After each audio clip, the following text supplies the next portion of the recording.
Quel bonheur de vous retrouver pour analyser l'actualité culturelle francophone dans 300 millions de critiques. Nous sommes à la Cité de l'Architecture, place du Trocadéro à Paris. L'Esplanade des droits de l'homme est juste derrière nous. Le TNP, Théâtre National Populaire, est juste à côté. Et de l'autre côté, le Musée de l'Homme, qui a connu donc la présence de Claude Lévi-Strauss, de Michel Leiris, de très grands intellectuels français. Nous sommes avec Denise Epoté. Ma chère Denise, bonjour. Bonjour Guillaume. De TV5 Monde, une robe sublime.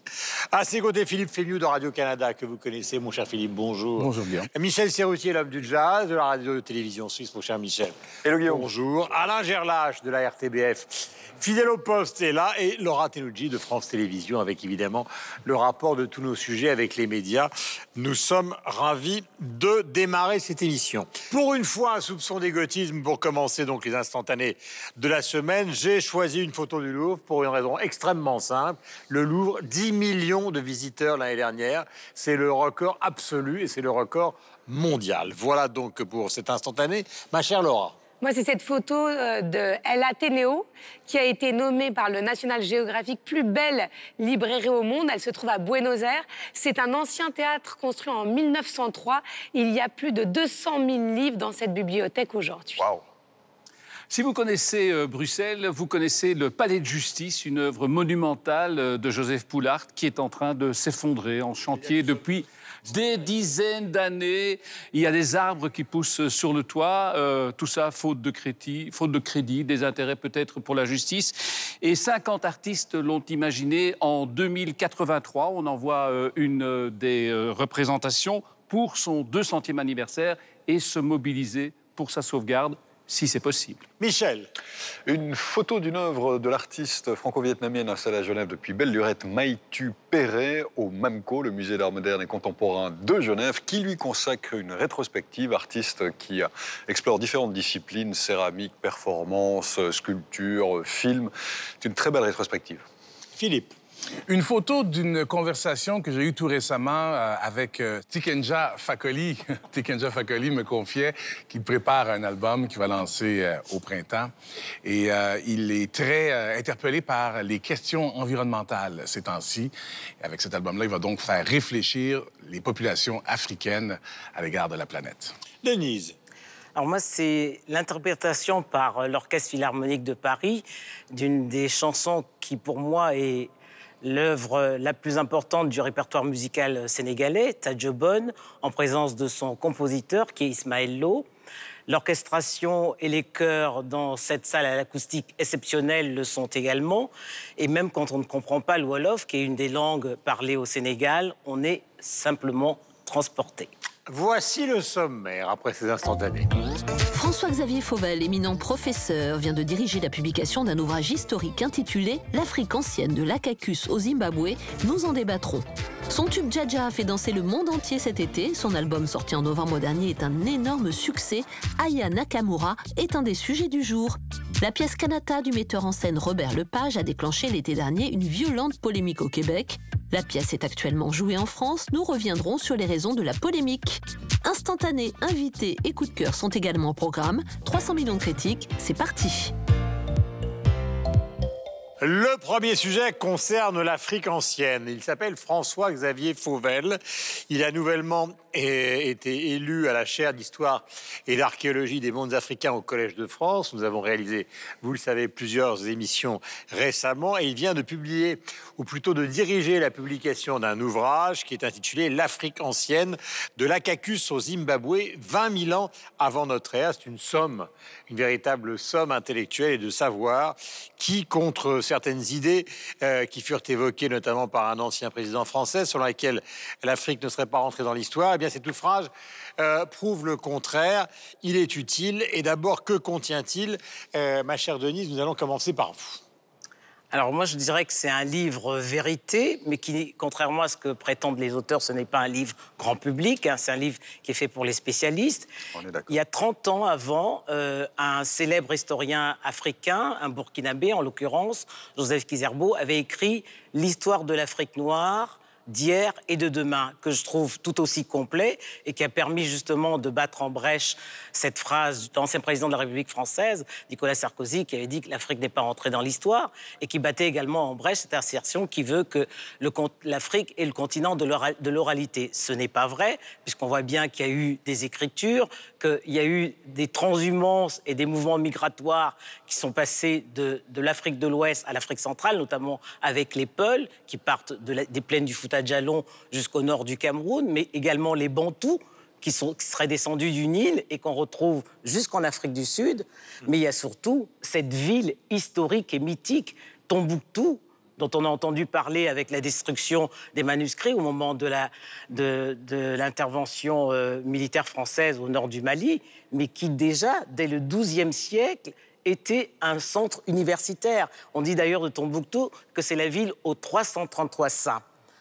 Déjà à l'époque pré-islamique, avant les grands empires du Mali, du Ghana.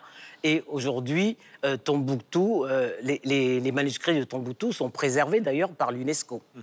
Vous disiez tout à l'heure que c'est un livre qui est plutôt un livre de spécialiste que d'un livre grand public. Mais est-ce que moi, par exemple, tous ceux qui nous regardent et tous ceux qui sont sur ce plateau, qui ne sont pas forcément très, comment peut-on dire, qui connaissent assez mal finalement l'histoire ancienne de l'Afrique, est-ce qu'il peut nous être utile ou est-ce qu'il est un peu trop inabordable ? Non, il peut être utile. Vous savez, il y a un écrivain nigérian, Chinua Achebe, dans un livre célèbre, Things Fall Apart, qui disait ceci: tant que les lions n'auront pas d'historien, l'histoire de la chasse sera toujours à la gloire des chasseurs. Et donc, François-Xavier Fauvel poursuit cette phrase, mais déjà avant, comme je le disais tout à l'heure, il y a des historiens africains qui ont écrit sur l'histoire de l'Afrique. Ce n'est peut-être pas toujours accessible au grand public, et c'est ça le drame, parce qu'on a toujours voulu infantiliser l'Afrique en disant, comme disait Sarkozy, elle n'a pas d'histoire, c'est le continent de l'oralité, ce qui est archi faux, parce que quand on voit les inscriptions, ne serait-ce que dans les temples en Égypte, les hiéroglyphes, c'est de l'écriture. Quand on voit l'écriture Bamoun du Cameroun, c'est de l'écriture avec un alphabet. Donc, on a du mal à comprendre pourquoi l'Afrique a toujours été considérée comme un continent à part où rien n'existait, avant l'arrivée des colons, bien entendu.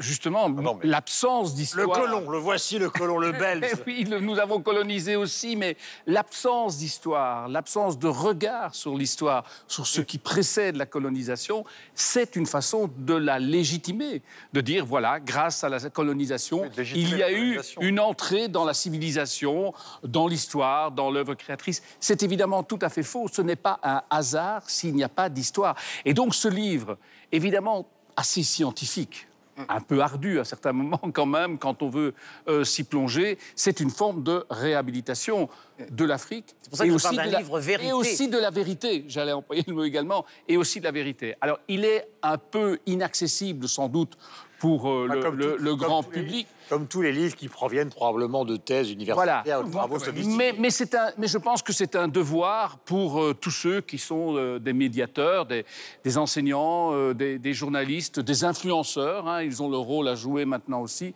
de s'y plonger et de s'en imprégner pour cesser d'accréditer cette idée qu'en effet, avant la colonisation, l'Afrique était une espèce de continent inconnu qui n'existait pas. No man's land, voilà, il n'y avait rien. Exactement. Voilà. Michel. Il faut effectivement que ce livre soit pour moi une sorte de pierre fondatrice, on va dire ça comme ça.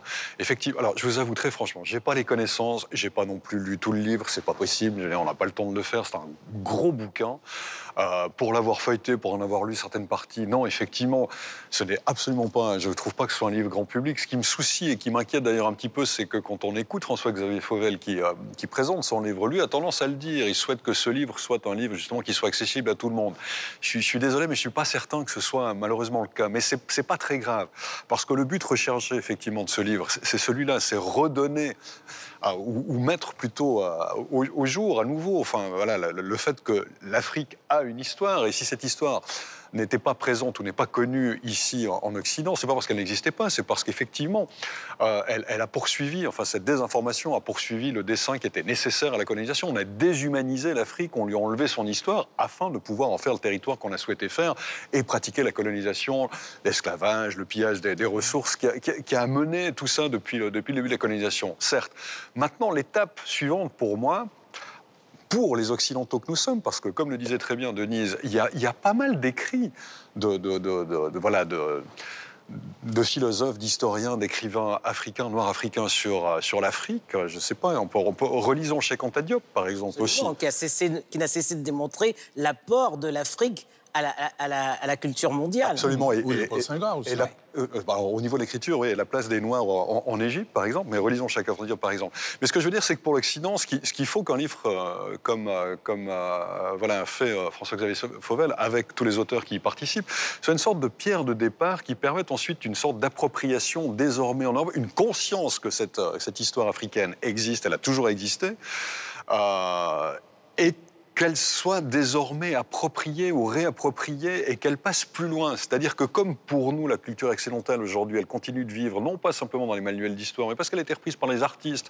Moi, je sais pas, au niveau que ce soit Goscinny avec Astérix ou Dan Brown avec ses romans sur le Vatican, il faut qu'ensuite ces faits historiques désormais établis, remis sur le devant de la scène, eh bien, puissent nourrir une création culturelle, une création artistique qui ensuite pourra nourrir, qui pourra ensuite énerver le discours global. C'est ce que disait François-Xavier Fauvel. Il disait qu'il faut que l'histoire de l'Afrique puisse revenir dans la conversation générale de l'histoire. Mais pour ça, il faut que ce soit repris par d'autres, je pense. C'est en effet un outil qui est vraiment intéressant pour créer une adhésion auprès du grand public à l'histoire noire. Et ça, c'est très difficile quand même de créer une adhésion, c'est-à-dire d'amener cette portion de l'histoire à un large public parce que l'histoire noire a été vidée de sa vérité au fil des siècles. Donc, ce qui est resté, ce sont les stéréotypes. Dans ce livre-là, ce qu'on trouve aussi, c'est une façon de développer un sentiment affectif à l'égard des bâtisseurs, des héros aussi. J'ouvre ici une parenthèse sur le fait que dans la dramaturgie qui voyage, la dramaturgie qui interpelle, on trouve rarement des héros, des héroïnes noires. Or, il y en a plein, il y en a eu plein. Chez nous, par exemple, je reviens à la notion d'adhésion, de réussir à intéresser un large public. Chez nous, c'est très difficile d'intéresser les gens à l'histoire noire. Pourtant, il y a une héroïne, par exemple, comme Marie-Joseph Angélique, qui a une histoire fabuleuse, qui pourrait être portée à l'écran. Olivier Lejeune aussi, Mathieu Dacosta, ou même, si on pense, par exemple, à le Underground Railroad avec Harriet Tubman, qui a libéré des centaines d'esclaves des plantations pour les amener jusqu'au Bas-Canada, où, à ce moment-là, il y avait la liberté. Bien, ces histoires-là, elles arrivent, hélas, trop peu à un large public. Alors, un ouvrage comme ça, c'est ce que ça permet de faire. Ça permet juste d'ouvrir un peu, de se doter aussi d'un champ lexical sur cette portion de l'histoire. Je vais terminer en disant que chez nous au Canada, l'histoire, il y a une fabuleuse histoire noire donc, qui part de la Nouvelle-France jusqu'à maintenant, évidemment. Et puis... rares sont les gens qui veulent entendre parler de cette portion de l'histoire-là. Il faut s'intéresser aussi à un historien qui s'appelle Marcel Trudel, qui, dans les années 50, au Québec, a dit la chose suivante. C'est un jésuite, donc il roulait ses airs. Il a dit « Le clergé a été raciste ». Et puis, on le sait tous maintenant, mais il était un des premiers à le dire. Sa bibliothèque a été incendiée. Okay? Donc, c'est juste pour évoquer la réticence de l'ordre établi chez nous de vouloir accepter qu'il y a une présence noire. Est-ce qu'il existe, Denise, en Afrique, justement, une volonté de reconstituer une histoire qui, pour certains, est niée? Je voulais aussi poser la question, est-ce qu'on apprend cette histoire aux jeunes Africains? Cette histoire, elle est apprise, justement, à l'école. Mais il y a beaucoup de manuscrits. Il y a de grands historiens africains. On citait tout à l'heure Cheikh Anta Diop, mais il y en a d'autres. Il y a Joseph Kizerbo, mais il y en a d'autres aussi qui ont participé, d'ailleurs, à l'écriture de ce livre.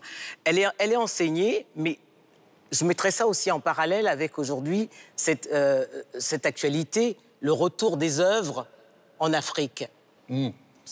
Qui aurait pu penser que ces œuvres-là, ce n'est pas de l'artisanat, c'est de l'art. contrairement à ce qu'on a voulu faire croire en disant que c'était des copies ou des pâles copies d'artistes ou d'artisans qui les créaient. Non, c'est de l'art. Quand on voit les masques du royaume Ifé ou même les tambours dans le royaume du Sénégal, c'est vraiment de l'art. On parle de Giacometti, mais Giacometti se sera inspiré des Dogons, de ces sculptures filiformes, Dogon. Magnifique. Mais il y en a encore d'autres.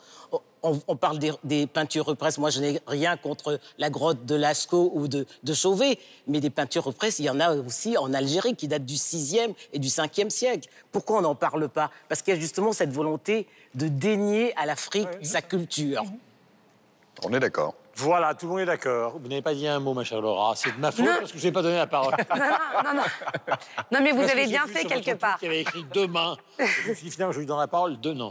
Non, mais vous avez bien fait parce que sur les réseaux sociaux, vu que c'est un succès ultra confidentiel, j'ai trouvé un tweet qui parle du livre et qui dit effectivement qu'il est indispensable et passionnant, mais on n'a pas encore réussi, même sur les réseaux sociaux, à intéresser même les internautes les plus pointus. Donc il y a un vrai travail à faire pour la diffusion de cette histoire. Voilà, et Laura se chargera de le faire. L'auteur est un bon orateur. Hein? Oui. Les vidéos qu'on peut trouver sur YouTube, ça peut être une initiation, par exemple, pour certaines personnes. Deuxième sujet, son tube, Dja a fait danser le monde entier. Merci, ma chère Denise, d'être venue nous voir. C'est un grand plaisir, comme d'habitude. Cet été, son album, sorti en novembre dernier, est un énorme succès. Donc, Aya Nakamura est un des phénomènes musicaux de l'année 2018 et d'ores et déjà acquis en 2019. On continuera à parler, évidemment, d'elle. On écoute Copine, où Dja, figurez-vous, en Allemagne, en Roumanie, aux Pays-Bas. Qu'en est-il dans le reste de la francophonie? Nous en débattrons après cet extrait, justement, du titre Copine. Tu veux la plus fraîche, moi, mais qui est la plus bonne de mes copines? À mes copines, à mes copines. Mais tu veux la plus bonne de mes copines? À mes copines, à mes copines. Tu veux que bombarder, bombarder. Tu veux que bombarder, bombarder. Mais tu veux la plus bonne, la plus bonne. Tu veux la plus fraîche, mais tu veux la plus bonne.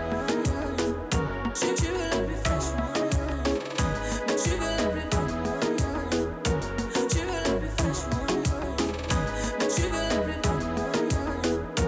Tu veux la plus fraîche, mais tu veux la plus bonne. Tu veux la plus fraîche.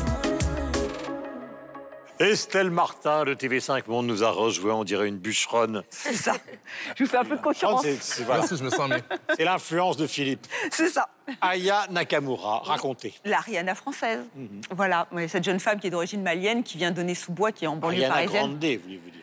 Non, on voulait parler de Rihanna. Rihanna, vous savez, la chanteuse Rihanna. Oui, Ariana Grande est aussi une chanteuse. Ariane, Il y a Ariana- oui, ce ne sont Ariana pas les Grande, mêmes. Vous faites un mixte. Mais bon, mais peut-être que Aya Nakamura, on va y arriver, pourrait faire un mix. Mais c'est vrai qu'on peut penser à Rihanna. Pourquoi? Parce qu'elle a Nikos Aliagos. C'est ça. Faites attention, elle le prend très mal quand Oui, on prononce excusez-moi. pas bien son nom. Oui, parce que c'est vrai que la Concentrez-vous. pauvre Aya Nakamura, cette jeune femme, donc a un succès fulgurant.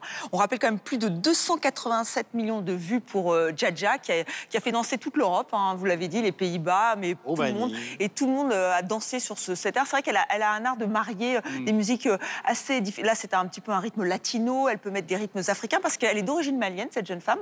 Sa mère est griotte, et donc c'est pour ça qu'elle sait, pourquoi pas chanter. Elle chante quand même bien, et elle réutilise des rythmes africains ou des rythmes latinos, et elle fait donc cette musique qui plaît à tout le monde. Alors c'est très fleur bleue, c'est vrai qu'elle parle d'elle. Dja, c'est un ex indélicat. Mais moi, ce que je trouve remarquable, et je pense qu'on va tous en parler, c'est son vocabulaire. Elle réinvente un langage, n'est-ce pas? En Kachana, baby, tu dettes ça.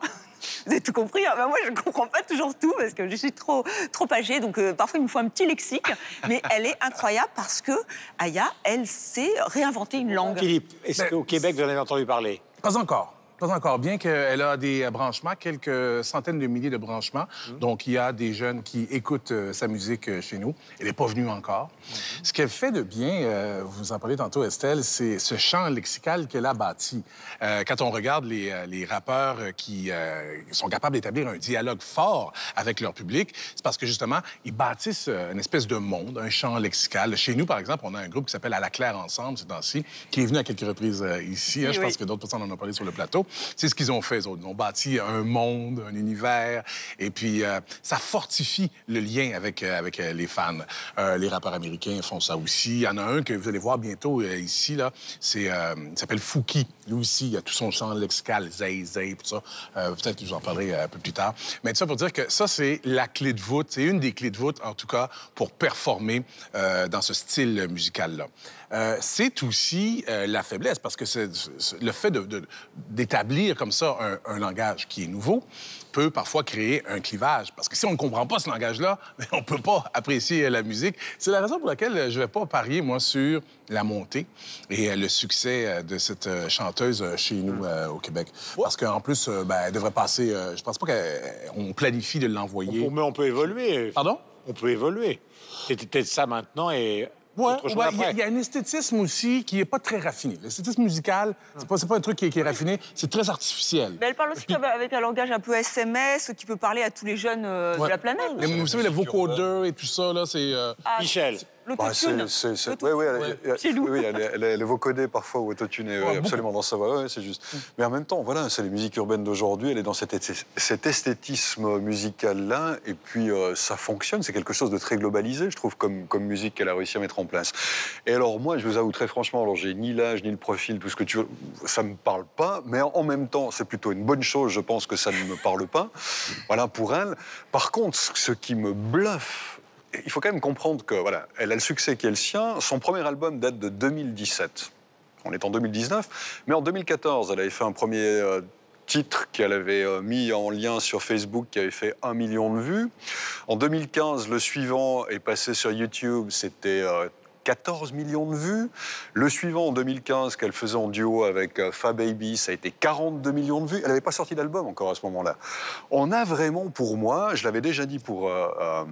Romeo Elvis, c'est-à-dire la maîtrise des réseaux sociaux et un nouveau modèle économique aujourd'hui dans l'industrie de la musique. Mais alors, elle, c'est XXL, c'est-à-dire qu'elle est pas... Romeo Elvis, à la limite, ils sont un peu tombés dedans parce qu'ils ont des parents artistes ou musiciens. Elle n'est pas du tout dans ce milieu-là. Elle débarque de nulle part. Malienne de naissance, parisienne, certes, quand elle était petite. Et elle réussit à faire la carrière qui est la sienne aujourd'hui dans le milieu musical, qu'elle a commencé à faire via les réseaux sociaux, qu'elle maîtrise donc parfaitement, qui lui a permis de décrocher un disque, enfin un contrat auprès d'une grande maison de disques après et sortir un album beaucoup plus tard. Elle avait déjà un succès qui était complètement établi. Moi, je trouve que effectivement la façon dont elle a géré sa carrière aujourd'hui, c'est juste un modèle du genre en matière de la nouvelle économie musicale. Quoi. C'est non, mais je suis d'accord. Elle l'a très bien géré, mais elle l'a pas mieux géré que quelqu'un d'autre qui est de la même génération. C'est une question de génération. Nous on se dit elle gère les réseaux sociaux de manière incroyable. Non, c'est juste une fille de sa génération. Pas gérer les réseaux sociaux. C'est-à-dire qu'elle a eu du... Elle était connue, elle avait du succès, elle était reconnue musicalement alors qu'elle n'avait même pas sorti un disque. Oui, mais elle a posté ses chansons comme le font de nombreux jeunes. Seulement, elle a plus de talent que d'autres, peut-être. Et c'est ce qui la différencie de ses petits camarades. Effectivement, c'est un succès fulgurant. Quand on lit quelques interviews sur Internet, elle le dit, en fait, j'ai écrit mon journal intime, sauf que je l'ai chanté. Donc, ça parle à tous les jeunes. Encore une fois, on en parlait en préparant l'émission. Tu l'écoutes, Aya Nakamura? Non, c'est plus mes enfants. Moi, je sais que c'est en prenant mon téléphone que j'ai découvert que l'album avait déjà été téléchargé par mon fils de 9 ans. Donc, ça commence assez jeune. Parce qu'il a le droit de télécharger des trucs tout seul. Et en primaire, oui, il a le droit. Tout ce qui est musique, il a le droit. Et c'est vrai que ça s'écoute en primaire. C'est même pas au collège, au lycée. Dès la primaire, c'est une idole. Ce qui est assez étonnant quand on se penche sur son réseau Instagram où elle a 1 million d'abonnés, c'est que c'est très clivant. À la fois, elle est encensée. Donc, elle a des fans qui l'encensent totalement. Et elle est insultée. insulté, alors que normalement, Instagram est connu pour être un réseau assez pacifiste. Œcuménique, où on dit plutôt des choses gentilles. Alors là, pas du tout, puisqu'elle n'hésite pas à poser de manière très suggestive, Toussaint dehors, sur... Elle est à côté girl power, et ce qui n'est pas évident, parce qu'en musique urbaine, il n'y a pas beaucoup de femmes. C'est une des rares jeunes femmes qui a su s'imposer. Et c'est ce qu'elle revendique. Exactement. Et là, elle vient d'être nommée aux Victoires de la musique pour Dja dans la catégorie chanson originale. Et elle échange régulièrement, mais elle ne censure pas. C'est-à-dire qu'elle laisse ses commentaires insultants, donc ça prouve qu'elle est quand même très ouverte d'esprit. Michel. Alain. Mais ce n'est pas Paul. grave. Et les autres. Vous confondez. Mais Je vous ai perturbé. C'est le côté tif Non, et c'est parce que tondu Isabelle d'un Thierry, certain dans nombre. mon cas, Je vais mettre des lunettes. Ne parle pas de également, tes comme ça, fantasmes, ça sera bluffant. émission culturelle. Alors, Bah, écoutez, d'abord, parlons librement. D'abord, on retient. Allez-y, Georges. D'abord, on retient la suggestion de Laura. Si on trouve quelque chose sur votre téléphone, dites que c'est votre fils ou votre fille qui l'a téléchargé. Ça peut toujours servir. J'ai pas besoin d'expliquer. Moi, ce qui me frappe, en effet, je ne vais pas répéter tout ce qui a été dit, c'est cette langue. J'avoue que j'ai écouté l'album avec Wiktionnaire allumé pour pouvoir comprendre un certain nombre de mots de vocabulaire. C'est la génération Snapchat, cette messagerie qui est bien connue, mais qui ne s'adresse quand même qu'à une certaine génération Communauté. et que nous n'utilisons pas. C'est cette communauté. Mais je suis aussi d'accord avec Laura. Tous, peu ou prou, font la même chose. Si elle parvient à émerger, c'est quand même qu'il y a quelque chose en plus qui est peut-être un certain talent qu'il faut pouvoir le reconnaître. Même si on peut s'interroger quand on écoute l'album, peut-être sur un côté un peu similaire de tous les morceaux. Est-ce que ça va pouvoir durer ? Ça, je ne sais pas, ça dépendra d'elle. Mais en tout cas, oui, il faut s'incliner devant un tel succès. Quand j'ai découvert que cette chanson avait été numéro 1 aux Pays-Bas, c'est un pays que je connais parce qu'il est proche de chez nous, qui est quand même relativement fermé à normalement toute cette culture francophone, en tout cas aujourd'hui, ça interroge. Il y a quand même quelque chose qui parle à des gens dans le monde entier. Et cette jeune femme, elle est dans son temps, mais je le disais tout à l'heure, elle est quand même, elle est proche de ses racines, puisqu'elle revendique le fait d'être malienne. C'est vrai qu'elle a fait un titre en hommage à Oumou Sangaré, l'une des plus belles voix maliennes, et elle est dans le clip Oumou Sangaré. C'est-à-dire qu'elle-même, il y a un passage de relais, elle lui donne une couronne, et ses racines africaines, on les retrouve dans les rythmes qu'elle utilise, et aussi la langue, elle utilise des mots qu'elle emprunte à différentes langues africaines. Et là, je trouve que non seulement elle est reconnaissante, elle le dit elle-même, mais elle est maline. Elle est très maline. Davido, MHD, Fally Ipupa, enfin, je veux dire, tout le monde joue avec elle ou elle joue avec tout le monde. Enfin, c'est une vraie success story, vraiment. Avant notre dernier débat, nous allons accueillir Marie-Christine Labourdette, qui est la présidente de la Cité de l'Architecture et du Patrimoine, qui accueille donc 300 millions de critiques. Nous sommes Madame Labourdette. Bonjour. Bonjour. Vos invités, asseyez-vous, prenez ma place.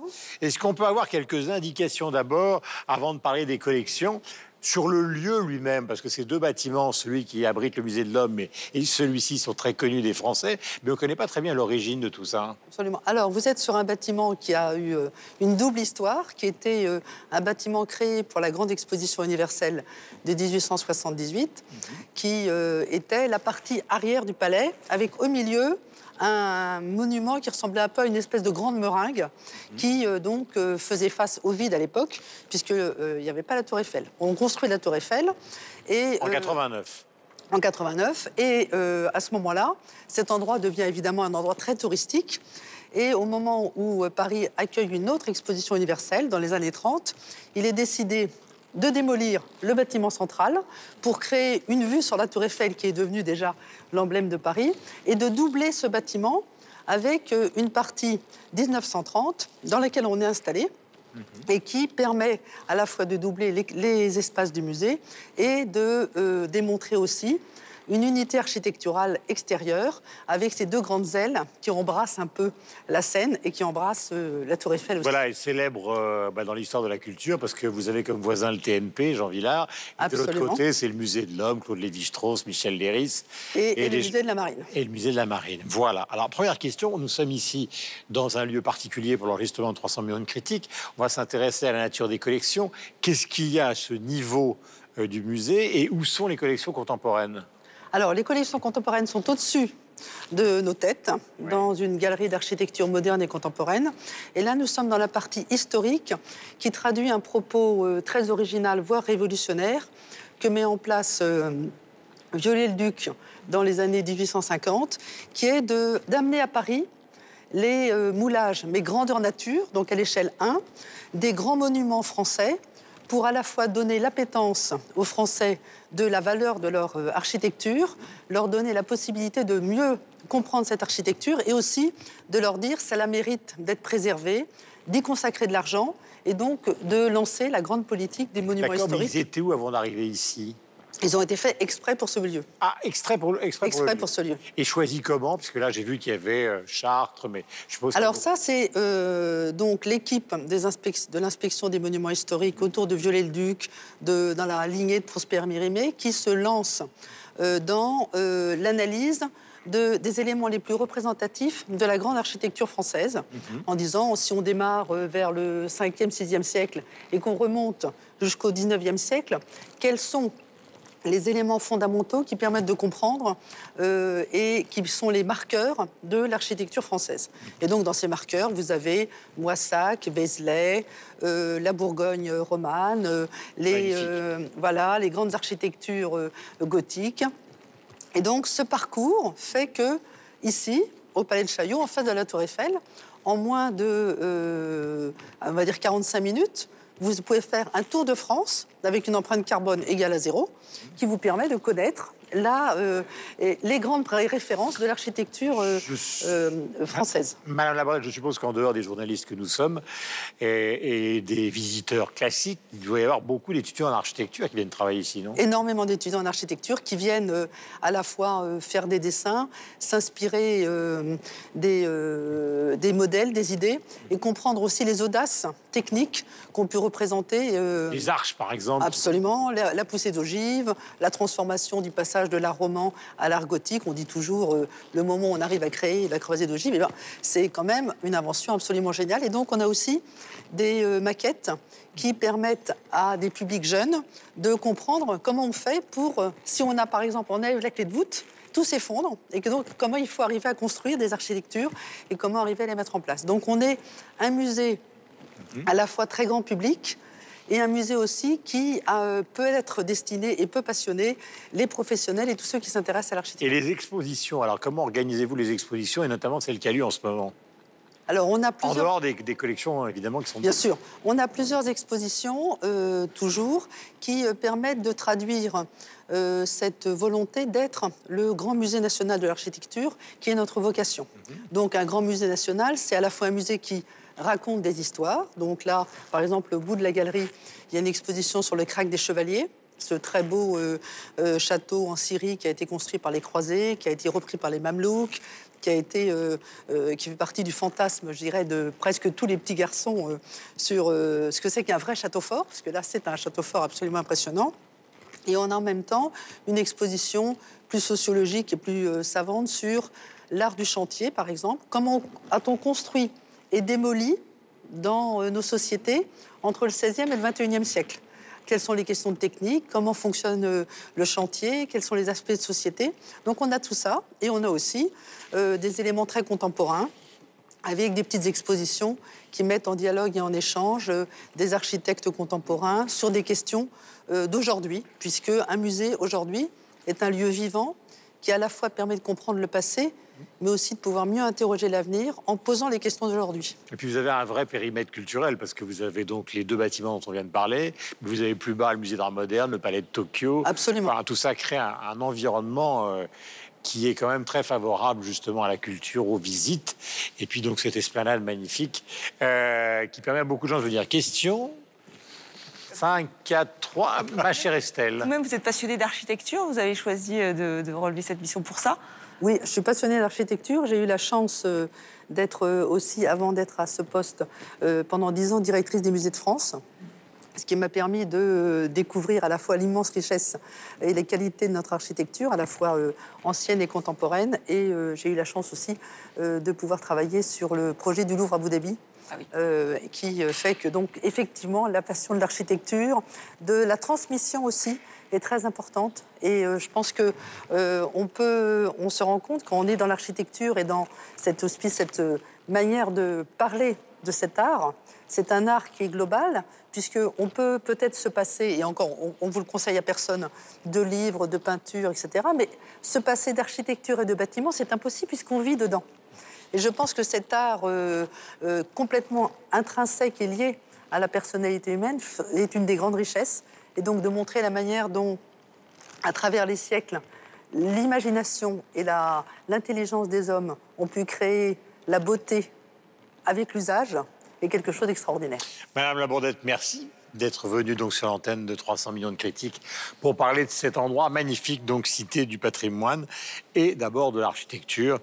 Nous allons parler du dernier sujet qui concerne, dans 300 millions de critiques, la pièce Kanata. Alors, c'est un sujet absolument passionnant dont je vais vous donner ou résumer le contexte. Elle émane du metteur en scène québécois qui s'appelle Robert Lepage et elle est censée éclairer, cette pièce, le public, sur le génocide culturel à l'encontre des Premières Nations du Canada. Or, figurez-vous qu'à partir de ces bonnes intentions, eh bien, a été déclenchée donc une véritable polémique avec les Premières Nations du Canada et en tout cas beaucoup de gens qui considèrent que cette pièce ne tenait pas compte vraiment de leur histoire, ne tenait pas compte de leur existence en tant qu'acteurs.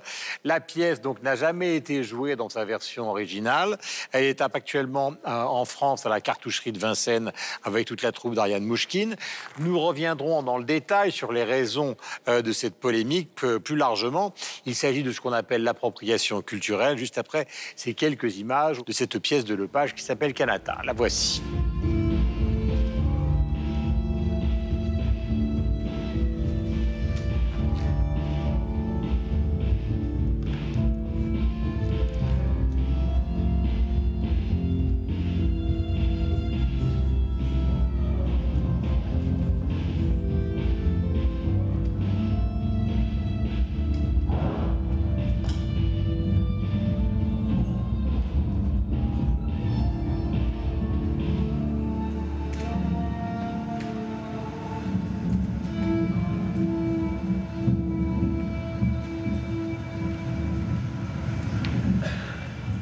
Mon cher Philippe Fénoux, est-ce que vous pouvez nous raconter, donc inutile de présenter ici à TV5 Monde la carrière de Robert Lepage, mais la polémique qui tourne justement autour de cette dernière production qu'on retrouve à la cartoucherie de Vincennes? Ben oui, c'est le Théâtre du Soleil et Robert Lepage qui ont imaginé une pièce pour parler des relations, du moins un pan des relations entre les Blancs et les Autochtones au Canada. Or, dans la première mouture de cette pièce-là, ben, sur scène, on retrouvait aucun Autochtone.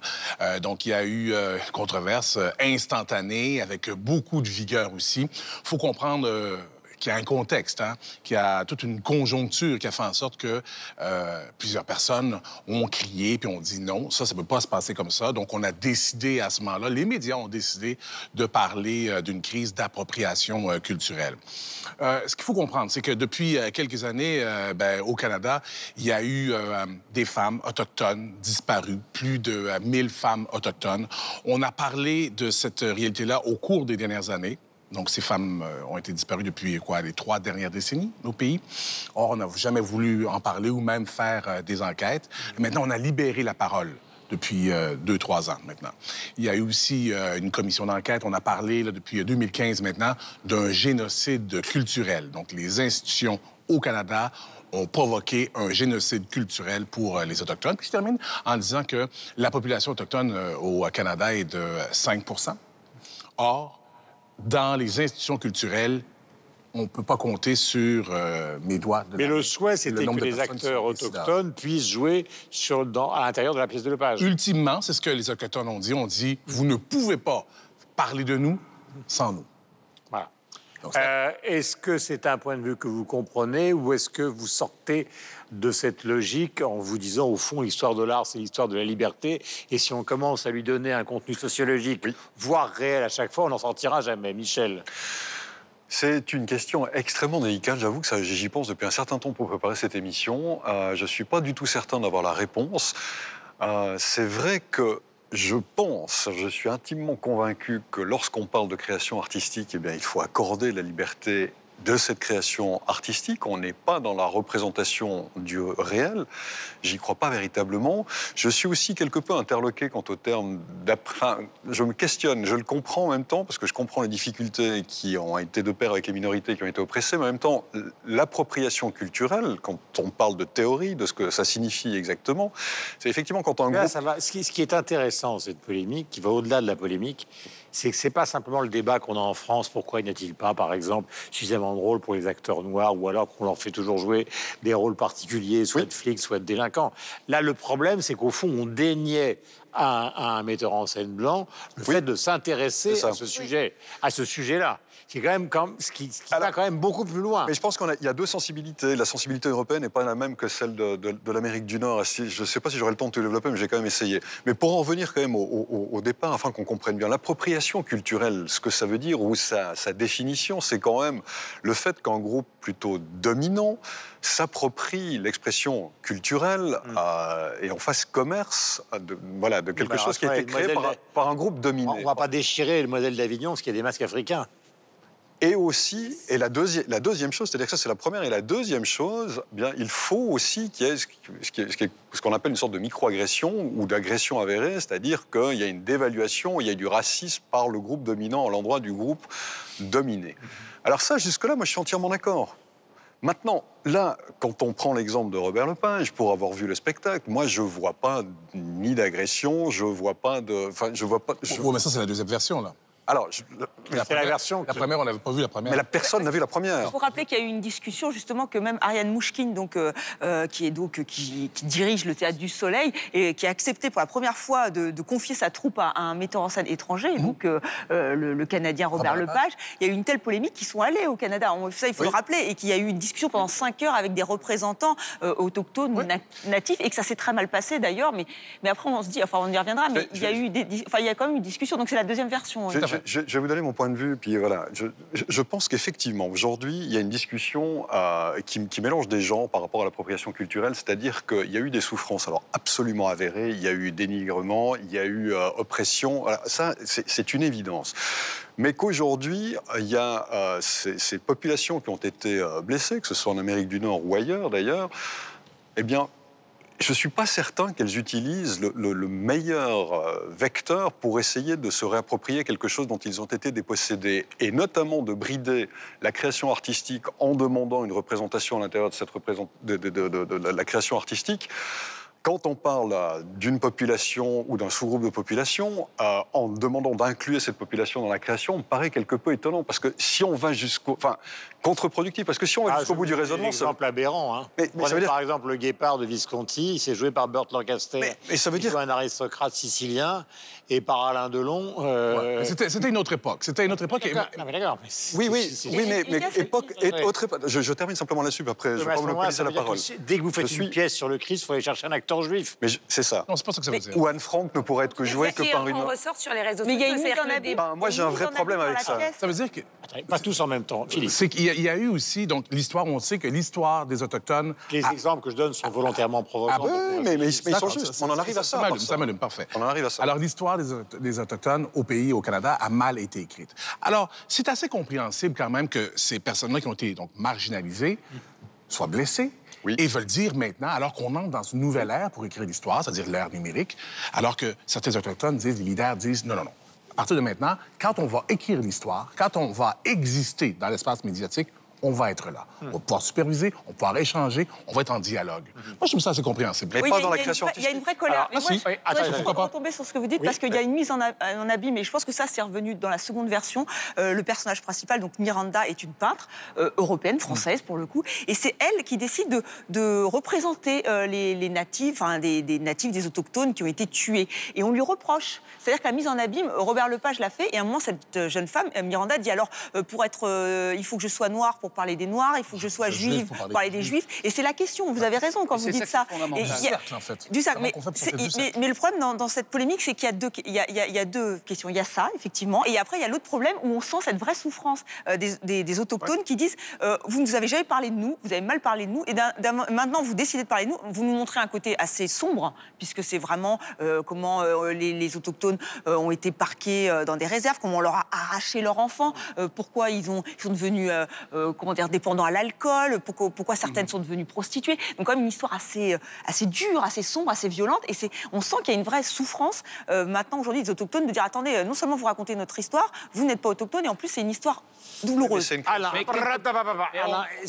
On en revient un peu au premier sujet de cette émission sur l'histoire de l'Afrique, et on sent bien qu'il y a une revendication qui est propre à la situation que vit le Canada. Revendication ou censure? Mais non, il y a une revendication de la part de ce qu'on appelle au Canada les Premières Nations d'avoir une reconnaissance, une existence de leur culture, de leur histoire, etc., y compris dans cette pièce. Mais il y a quand même une frontière, et on sent bien que ce qui perturbe ce débat, c'est une espèce de nouvelle radicalité identitaire qui est un peu à l'œuvre, un peu partout, y compris dans le monde culturel.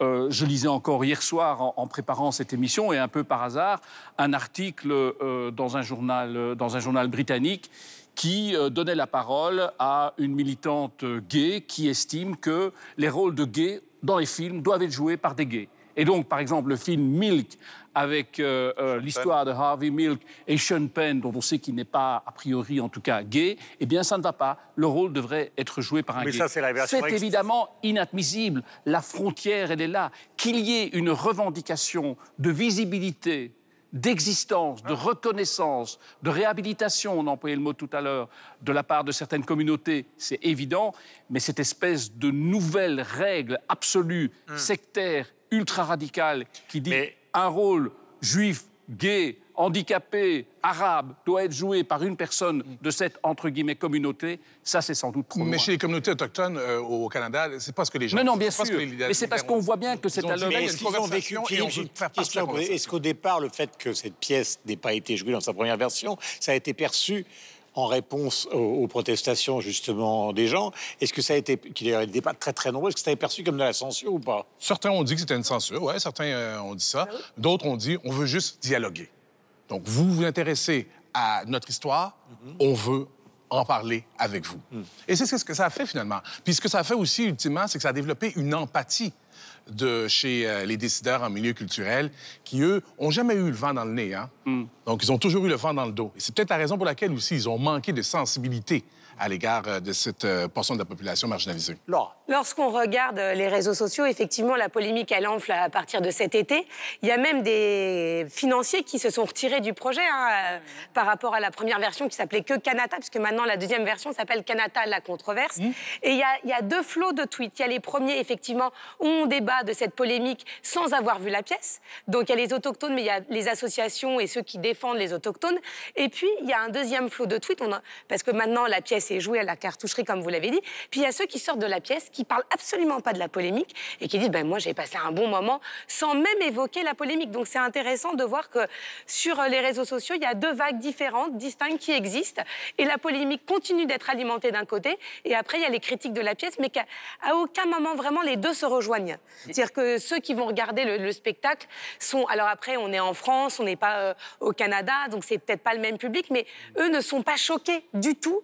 À la limite, ils peuvent ne pas avoir aimé la pièce, mais pas pour ces raisons-là. Ce qui est assez rare d'ailleurs, c'est vrai que Robert Lepage est quand même un excellent, il y a une mise en scène, un grand metteur en scène incroyable, mais c'est vrai que ça nous permet à nous Français de découvrir. Nous on a beaucoup parlé sur TV5 Monde, effectivement, de cette commission, de ces milliers de femmes autochtones qui ont été tuées dans l'indifférence à peu près générale, et ça nous remet dans le contexte, et on découvre Vancouver, on découvre pourquoi il y a une forte immigration chinoise, donc il y a beaucoup de choses intéressantes dans cette pièce, mais c'est vrai que peut-être que je pense que ça se passerait pour nous de la même façon si on parlait de l'Algérie. Vous voyez, je pense qu'il y a cette dimension-là extrêmement sensible, la colonisation en général et de l'Algérie en particulier, où on sent que c'est extrêmement sensible des deux côtés. Voilà, nous allons passer maintenant au coup de cœur, mon cher Alain.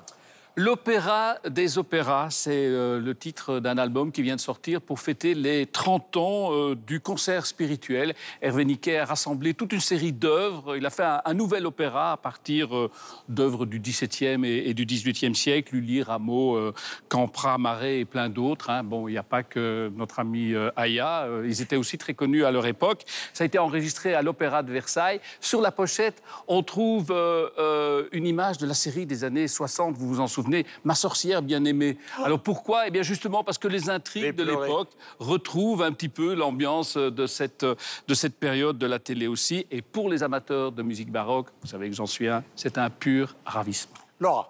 Un site internet africab.com qui permet de mettre en avant les talents des artisans africains et surtout de les rendre accessibles au monde entier. On y trouve effectivement des créations de prêt-à-porter, mais pas uniquement, aussi des écrivains qui publient des recueils de poèmes, de contes et qu'on peut désormais acheter où que l'on se trouve dans le monde. Mon cher Michel. Un disque cette semaine que l'on doit au tromboniste et compositeur suisse Samuel Blazer qui nous livre une revisitation du blues. Pas d'appropriation culturelle. C'est paru chez Outnote Records. C'est matinée, on va dire, de musique contemporaine et musique classique, même pour ce disque qui est absolument magnifique. Et pour cet artiste qui, lui aussi, est un artiste voilà, majeur sur la scène musicale suisse et internationale. Samuel Blazer, Early in the Morning.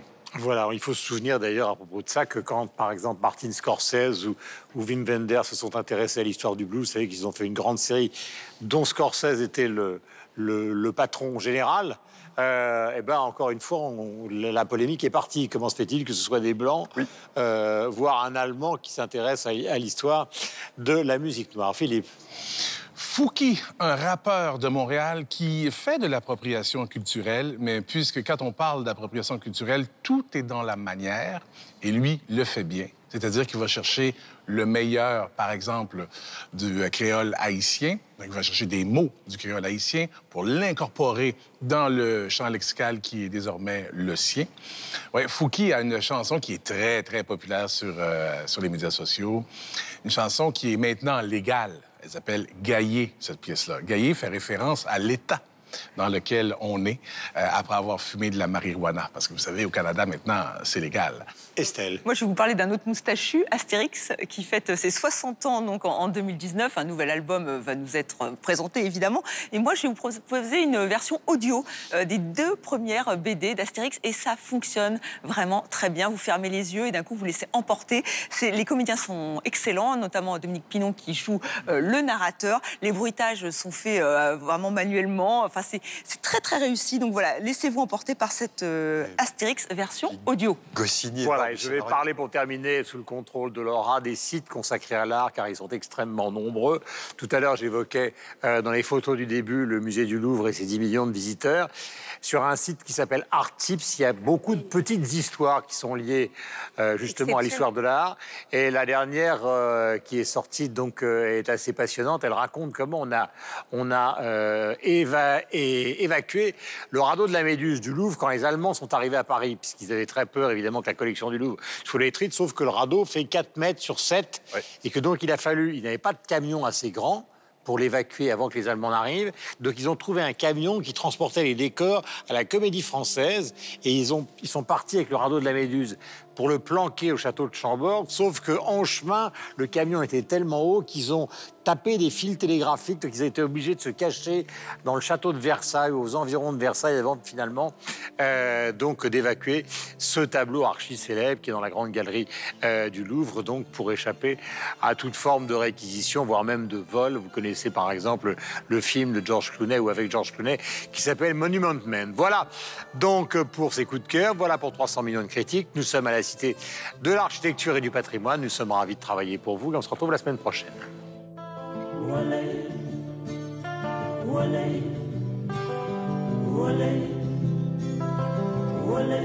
Abdou Jambar ñaari malaika la ci kaw lay jóge daanu ci sër mu ni la dégam